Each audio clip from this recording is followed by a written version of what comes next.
வரம் கிடைச்சிருக்கு. இந்த குழந்தை வரம் கிடைக்கிறதுலாம் மிகப்பெரிய இது. அது நான் மேல்சாந்தியை பற்றி 1-2 வார்த்தை சொல்லாமே இருக்க முடியாது. அவருக்கு விருப்பம் இல்லை, இருந்தாலும் சொல்கிறேன். அந்த மாதிரி ஒரு பூஜை புனஸ்காரங்கள் நாங்கள் ஒரு சென்னையில் இருக்கோம். ஒரு 30-40 ஐயப்பன் கோயிலுக்கு போயிட்டு வந்துட்டு இருக்கோம். ஒரு ஆத்மார்த்தமாக ஒரு பூஜை புனஸ்காரங்கள் அந்த அளவுக்கு வைப்ரேஷனோட பண்ணுறாரு. இங்கே உண்மையிலேயே இப்போ ரீசெண்டாக நாங்கள் தினமலரில் போன வாரம் நம்ம இது கொடுத்துருந்தோம். அதுக்கே நல்ல ரெஸ்பான்ஸ் நமக்கு. அதனால் இந்த கோயில் உங்கள் எல்லாருக்கும் தெரியும், இந்த லோக்கலில் இருக்கவங்க எல்லாருக்கும் தெரியும் எவ்வளோ கஷ்டப்பட்டு வந்ததுன்னு தெரியும். அவருக்கே நிறைய கஷ்டம். 14 வருடங்கள் கழிச்சு தான் அவரும் இங்கே உட்கார முடியுது.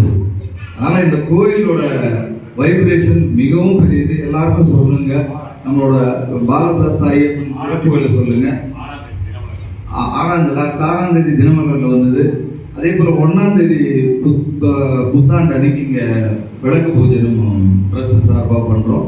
அது சுவாமி சொல்ல வருவாங்க. எல்லாரும் நல்லா கலந்துட்டு ஐயப்பன் அருளை பெறுமாறு கேட்டுக்கொள்கின்றோம். நன்றி.